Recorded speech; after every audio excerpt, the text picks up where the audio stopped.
Halo semuanya, langsung aja ya kita mulai sesi bedah materi kali ini karena jujur, topiknya bener-bener luar biasa. Coba deh bayangin, Anda lagi asik duduk di kampus, ngumpul bareng teman-teman buat nonton bareng sebuah film dokumenter.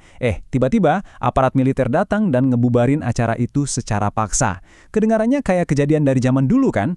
Tapi percaya atau enggak, ini bener-bener terjadi waktu pemutaran film dokumenter Watchdog terbaru yang judulnya Pesta Babi.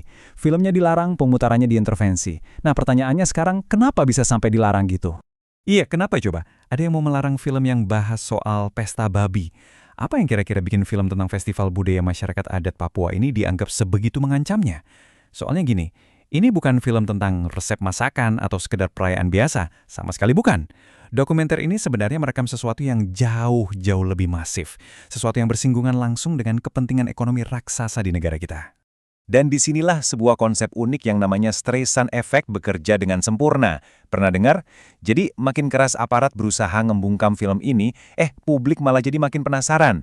Bener aja, upaya pelarangan ini sama sekali nggak menghentikan pesan filmnya. Malah sebaliknya, hal ini bikin jutaan mata di tingkat nasional langsung tertuju pada krisis lahan dan isu-isu sistemik yang sekarang ini lagi gencar banget terjadi di Papua. Oke, kita masuk ke bagian pertama dari temuan film ini, Ilusu Lumbung Pangan. Mari kita bedah pelan-pelan gimana dokumenter ini ngebongkar narasi di balik apa yang disebut sebagai proyek strategis nasional.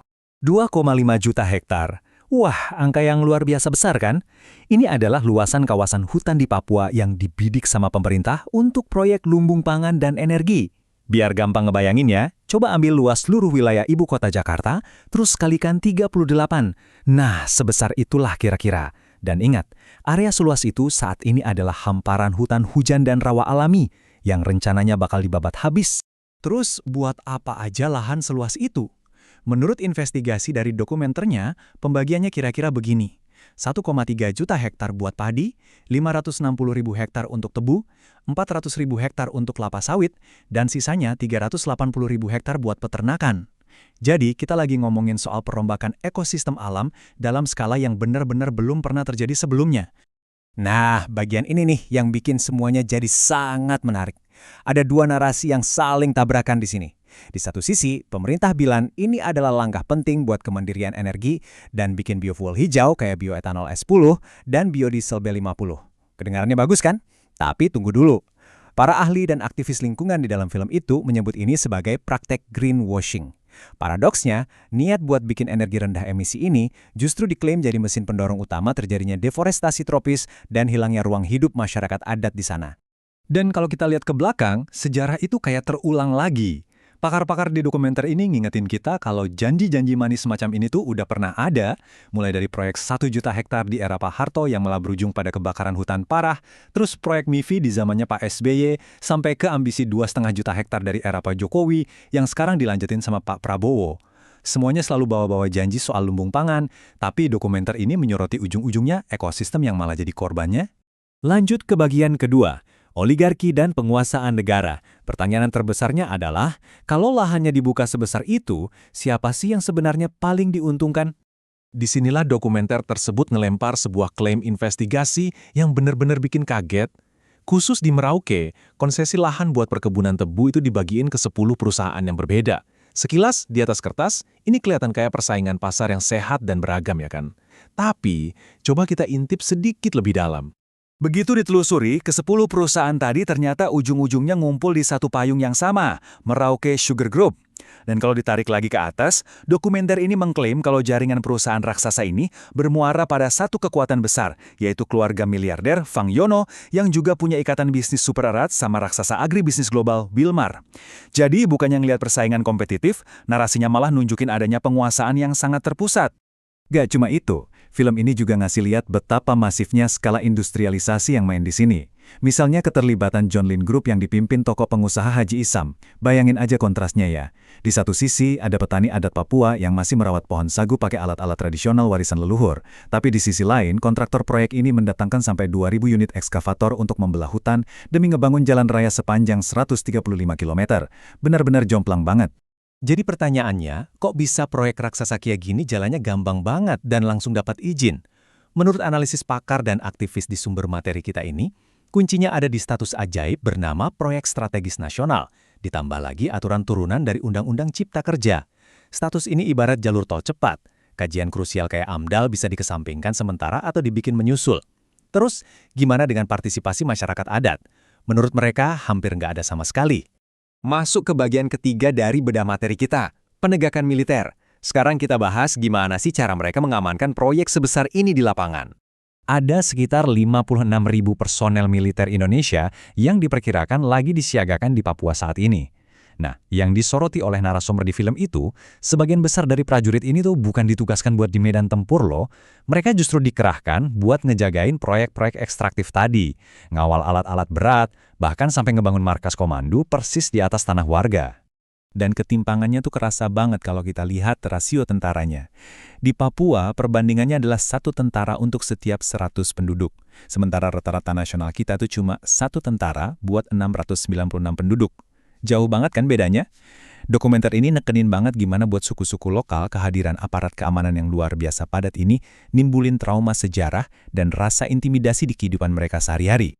Para pakar hukum tata negara di film ini dengan tegas menyoroti hal tersebut.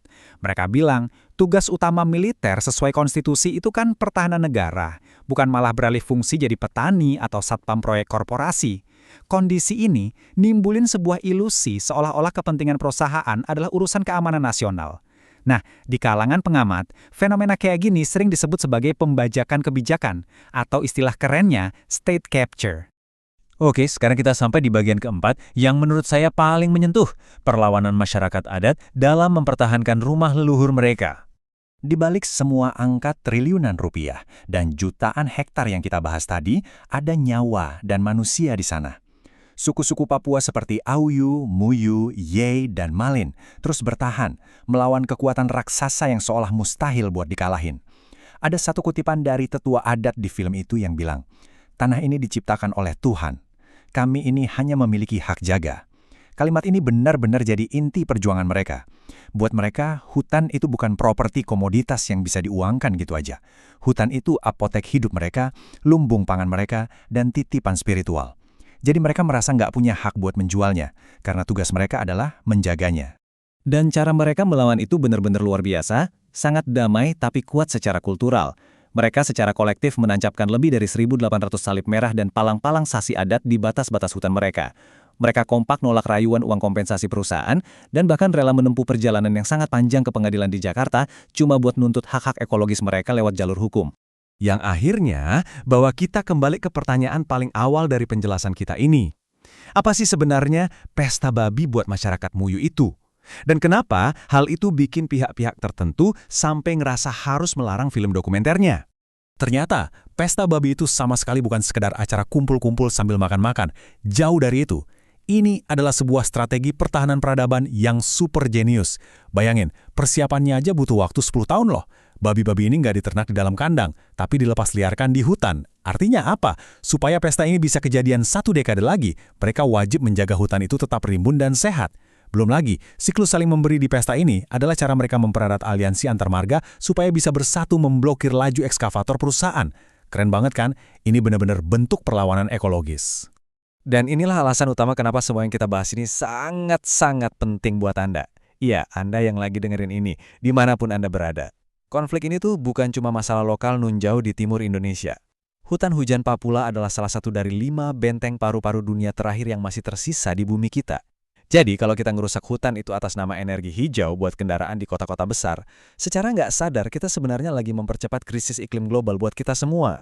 Jadi, kita sekarang benar-benar berdiri di persimpangan jalan yang sangat krusial. Materi dokumenter yang kita bedah hari ini ninggalin satu pertanyaan provokatif yang harus kita renungin bareng-bareng. Akankah hutan-hutan terakhir kita ini dibiarkan ngejalanin fungsinya sebagai penjaga peradaban dan keseimbangan bumi? Ataukah mereka bakal berakhir ditebang dan diubah cuma jadi sekedar bahan bakar buat mesin-mesin industri? Terima kasih banyak ya udah ngikutin sesi bedah materi kali ini. Semoga ini bisa memicu rasa ingin tahu Anda buat terus menggali dan belajar. Sampai ketemu di penjelasan kita berikutnya.